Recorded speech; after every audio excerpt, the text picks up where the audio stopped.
As an entrepreneur, you're either in the early stages of business or you've been through the early stages of business. What I want to talk to you about today is 5 tips that you can use to survive the early stages of business, and understanding that every single person has gone or is going through this and they've survived or died. Follow these tips so you can survive.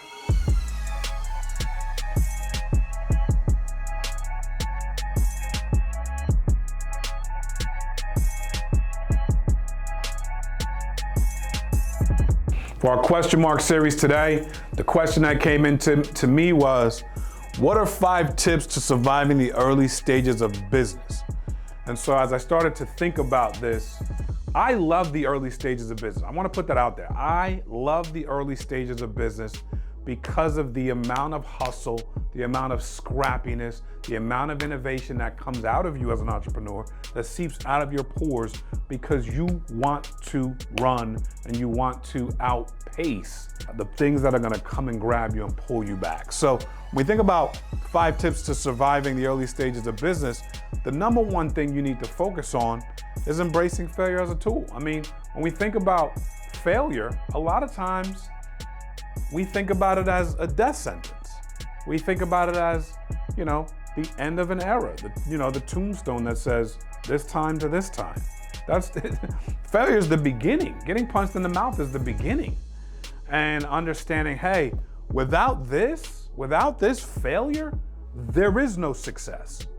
And not only are we gonna face failure in the early stages of business, we're gonna face it forever.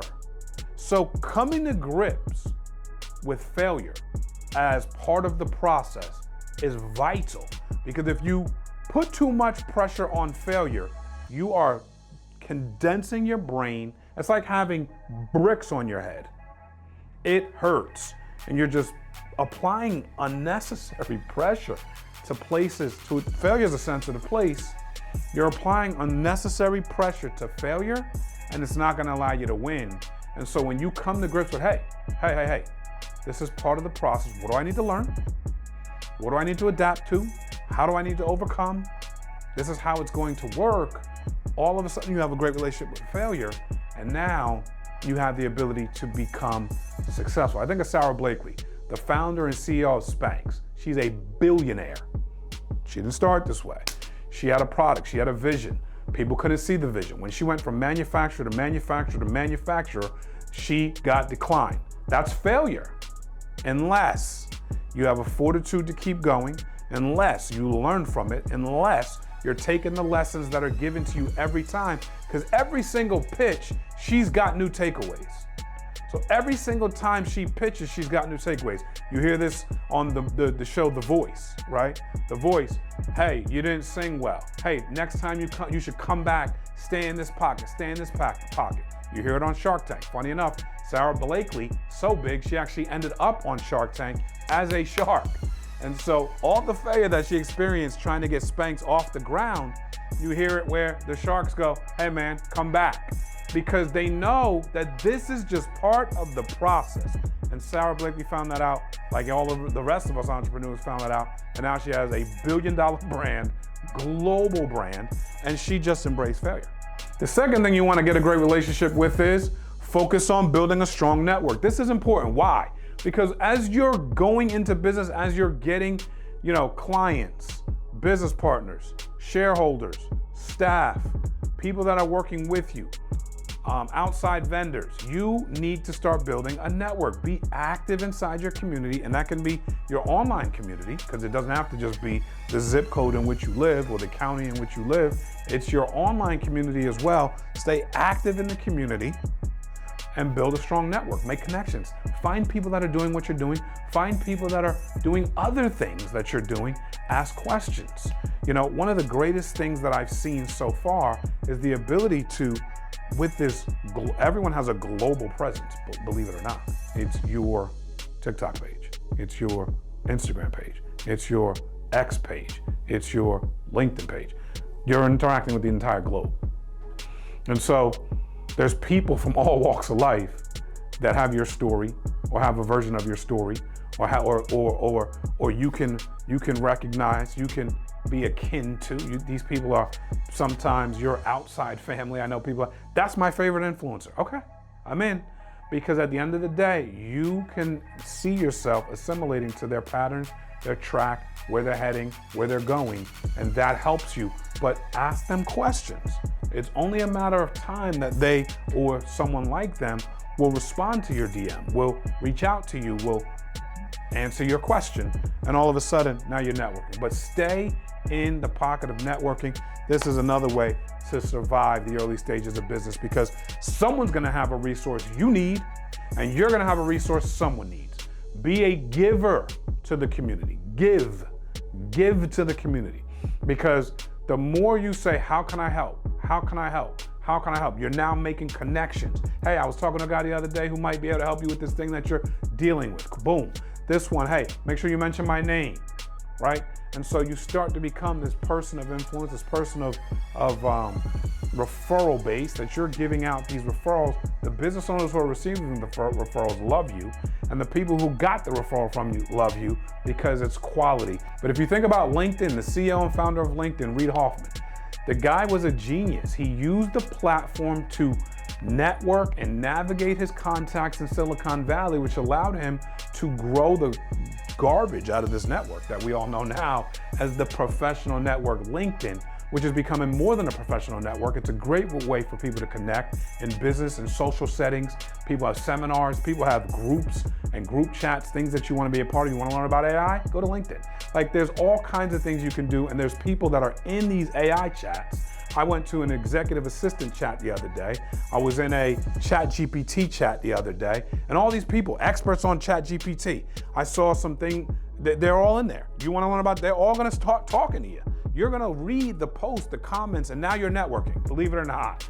You start engaging on the post, you start liking. Here's what we do. And the executive assistant, I'm seeing what they're saying about the passion it takes to do this job. It's amazing to me. And so this is an amazing thing. And Reid Hoffman, obviously a great visionary, great founder, built something massive.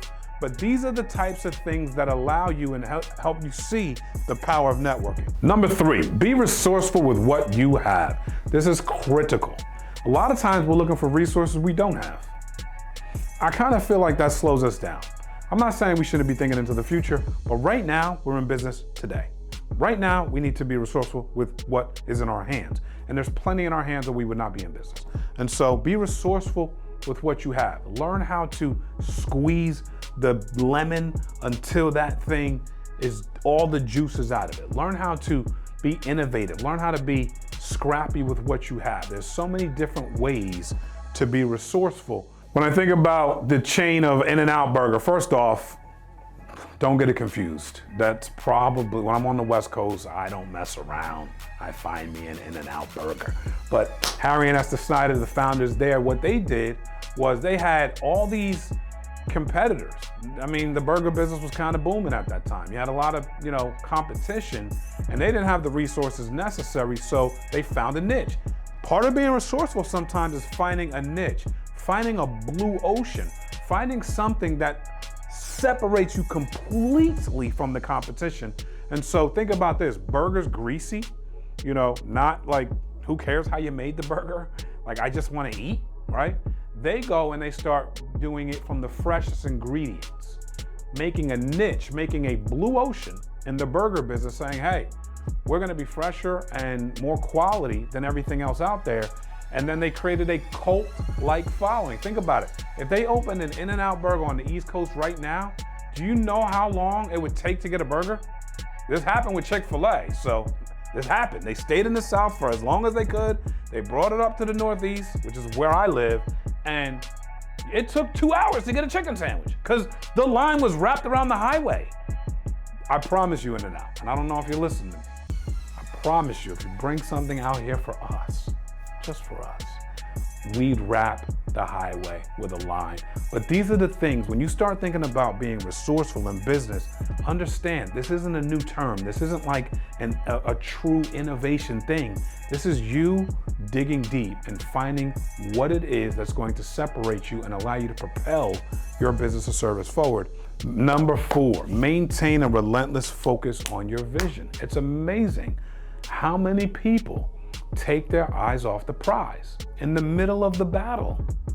In the middle of the battle, they get shiny object syndrome and want to run towards something else.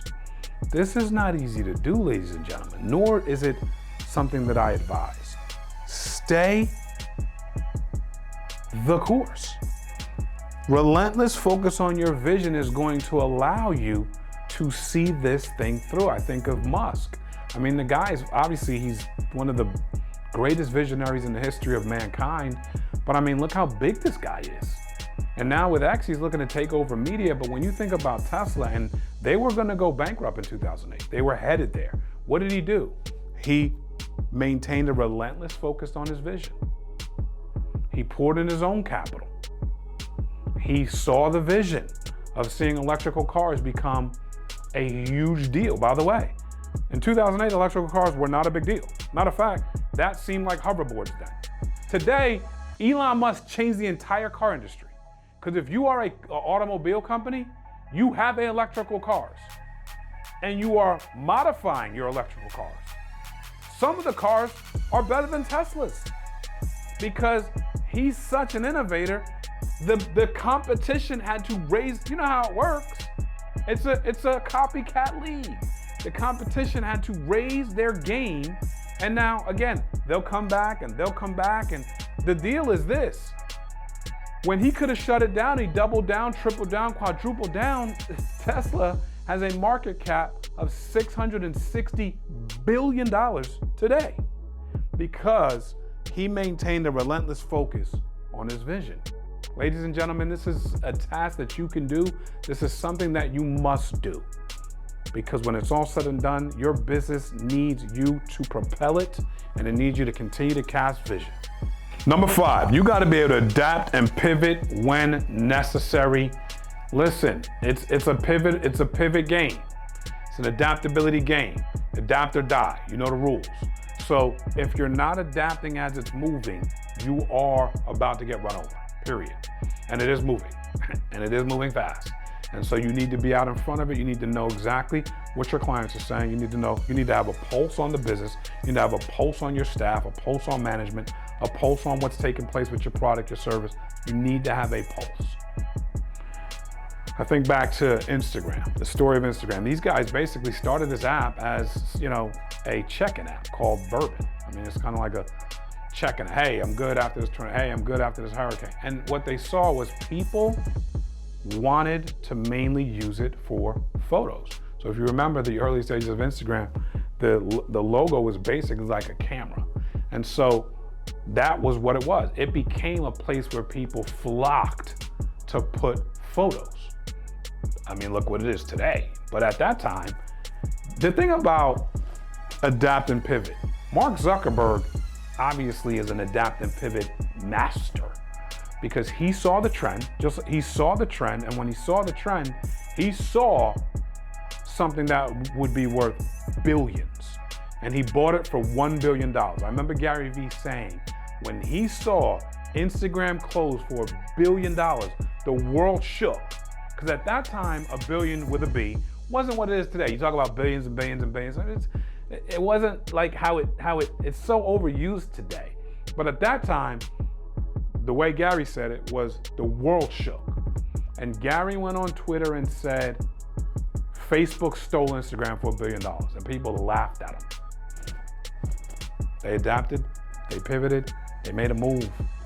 Instagram is multi-billions today. It makes sense. These are the trends, ladies and gentlemen.